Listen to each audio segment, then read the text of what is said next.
Indonesia, Indonesia tanah airku, aku berjanji padamu, menjunjung tanah airku Indonesia, menjunjung tanah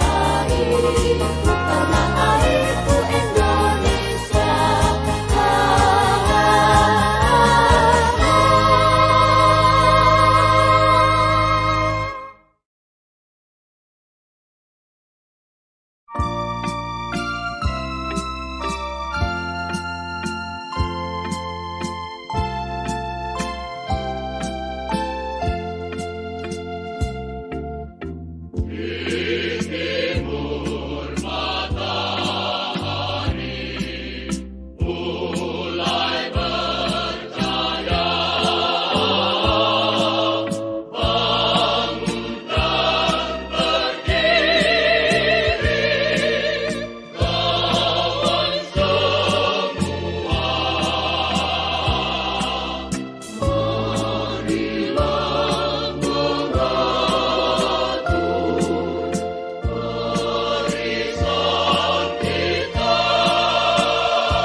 Kalau ditanyakan kepada saya, Presiden Jokowi, kenapa kalau mau bangun yang cepat sebetulnya, imbal baliknya itu di Jawa.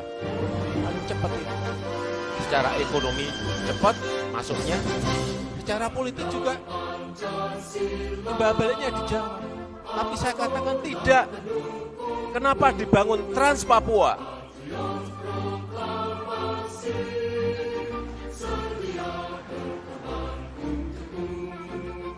Tiga tahun yang lalu saya ke Wamena. Saya tanya kepada masyarakat, berapa harga bensin di Wamena? Rakyat mengatakan pada saya di Wamena, harga bensin di sini Pak 60.000. Kadang-kadang kalau pas cuaca nggak baik bisa jadi 100.000. Di Jawa 6.450.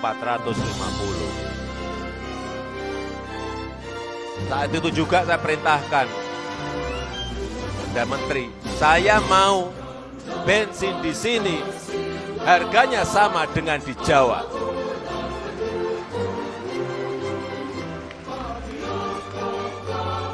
Saya tunggu, saya pengennya cepet.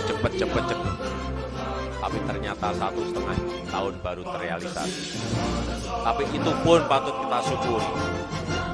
Harus kita syukuri bahwa sekarang harga bensin di Wamena dan sekitar Pegunungan Tengah sama seperti yang kita nikmati di Jawa.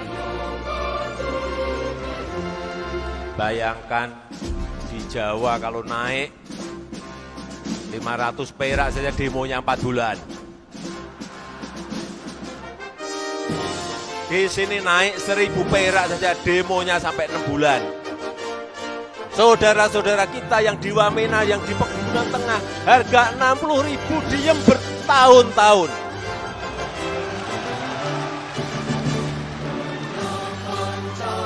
Itulah yang namanya keadilan sosial bagi seluruh rakyat Indonesia.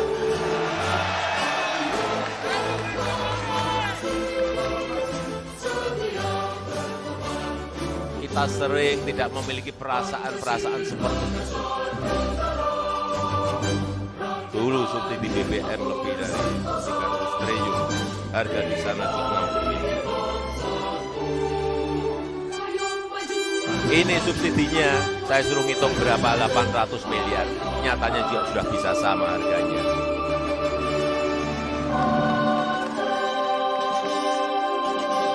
Ada yang bertanya lagi kepada saya, kenapa jalan Trans Papua itu dibangun?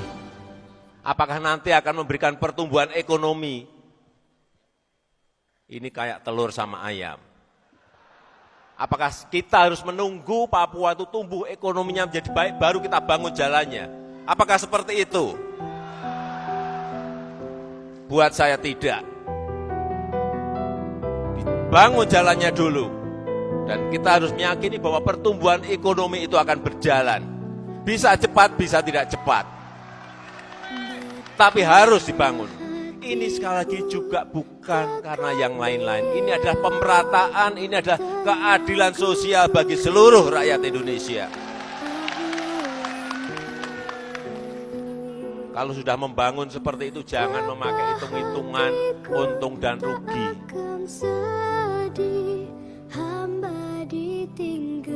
Bener enggak? Ya pasti bener.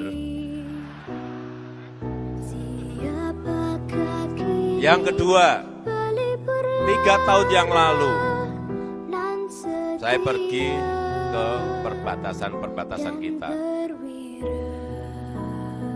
Di Entikong, di Aro, di Nangabado, di Mota Ain, di Mota Masin.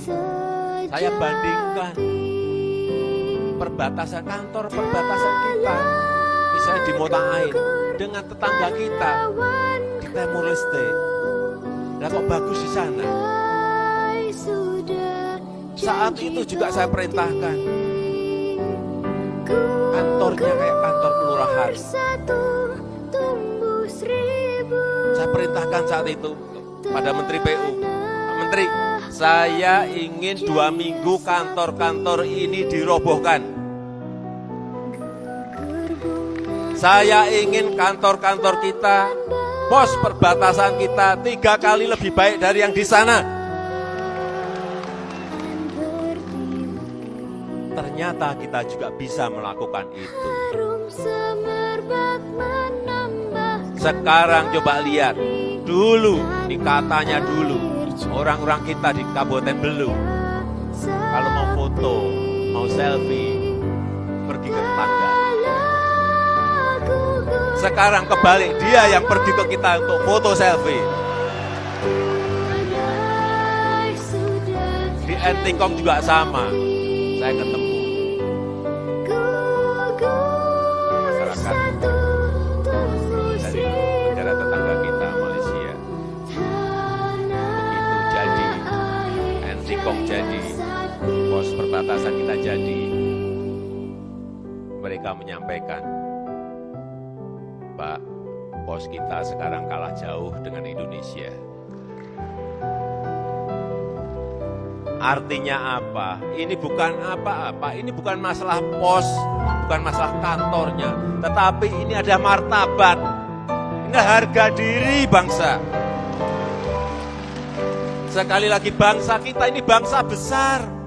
Indonesia adalah bangsa besar, negara besar. Kalau saya dengan cara apapun akan saya bangun lebih baik dari negara-negara tetangga.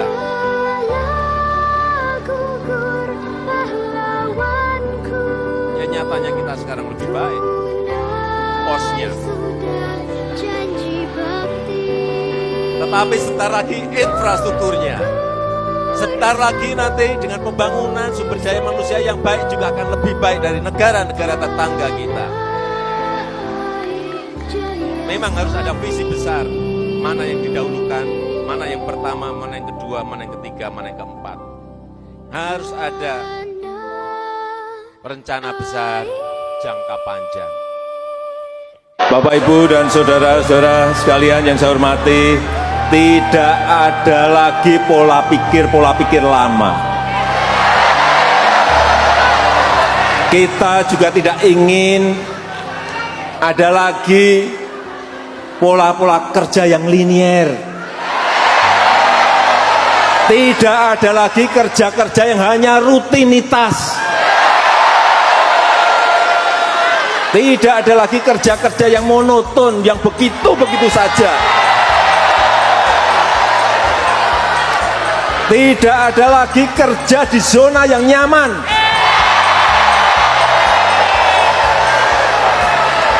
Penyakit kita ada di situ. Kita harus berubah.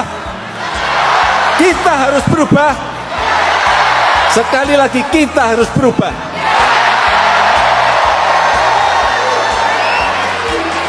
Kita harus membangun nilai-nilai baru dalam bekerja yang menuntut kita harus cepat beradaptasi dengan perkembangan zaman. Maka kita harus terus membangun Indonesia yang adaptif, Indonesia yang produktif, Indonesia yang inovatif, Indonesia yang kompetitif.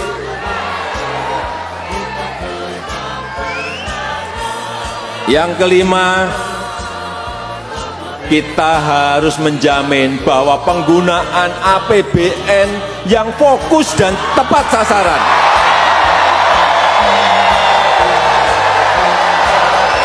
Karena setiap rupiah yang keluar dari APBN, semua harus dipastikan memiliki manfaat ekonomi, memberikan manfaat untuk rakyat, meningkatkan kesejahteraan untuk masyarakat. Bapak, Ibu, hadirin yang berbahagia, namun perlu saya ingatkan bahwa mimpi-mimpi yang besar hanya bisa terwujud jika kita bersatu, jika kita optimis, jika kita percaya diri. Kita harus ingat bahwa negara kita ini adalah negara besar, negara dengan 17.000 pulau, dengan letak geopolitik yang strategis. Kita adalah negara yang berbineka tunggal ika, memiliki kekayaan budaya yang luar biasa. Demografi kita juga sangat kuat. Jumlah penduduk 267 juta jiwa yang mayoritas berada di usia produktif. Kita harus optimis menatap masa depan. Kita harus percaya diri dan berani menghadapi tantangan-tantangan kompetisi global. Harus berani. Kita harus yakin bahwa kita bisa menjadi salah satu negara terkuat di dunia.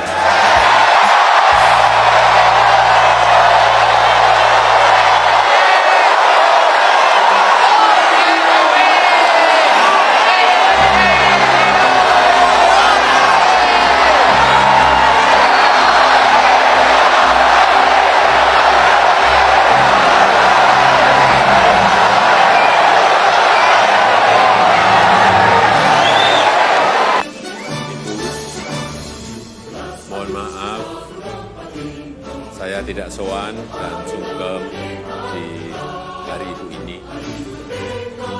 Saya ingin mengucapkan terima kasih untuk semua perjuangan Ibu. Saya ingat Ibu terus memberikan semangat kepada saya untuk tetap optimis untuk sekolah di mana saja. Ketika usaha saya bangkrut, juga Ibu menguatkan dengan senyum yang sangat ikhlas. Seakan mengatakan untuk terus berikhtiar, terus tetap berikhtiar. Ibu, saya tidak mampu membalas semua kebaikan dan perjuangan Ibu, namun saya akan berusaha terus menjadi putra Ibu yang baik, putra Ibu yang terbaik. Selamat dari Ibu, 22 Desember 2018. Papua, orang Jawa dua saja yang bangun Papua. Satu, Gubernur Irian dulu, Pak Ahok saya. Kedua, Bapak Jokowi.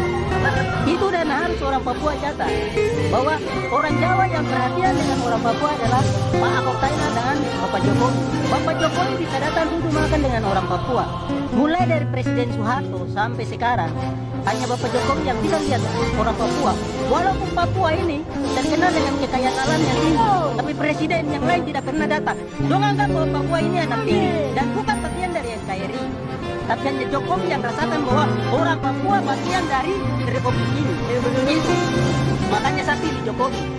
Karena Jokowi punya prinsip yang mengangkat ras kita orang kulit putih menjadi sama dengan orang Indonesia di Sabang sana.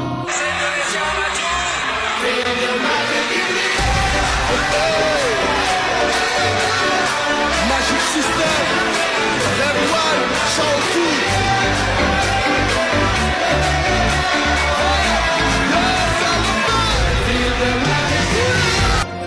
Biar Bapak Jokowi sembunyi rupa dimanapun kami tetap tahu dan kami mengingat kebaikan Bapak Jokowi seumur hidup kami.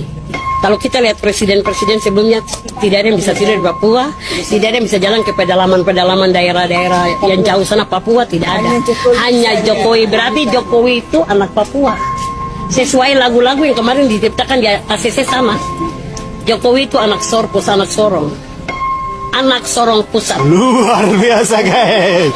Guys. Cerita Pak Jokowi tidak akan pernah habis-habis. Cerita Pak Dari mulut Jokowi bibir tidak akan lidah pernah orang habis-habis Papua, guys. Dari bibir mulut lidah orang Papua, bahkan hati di dalam lubuk hati yang paling dalam tidak akan pernah habis untuk mengingat, mengenang kebaikan perbuatan yang dilakukan oleh Bapak Jokowi untuk Papua sampai ke pelosok. Merinding guys dengarnya guys. Jadi itu bukti yang kami lihat.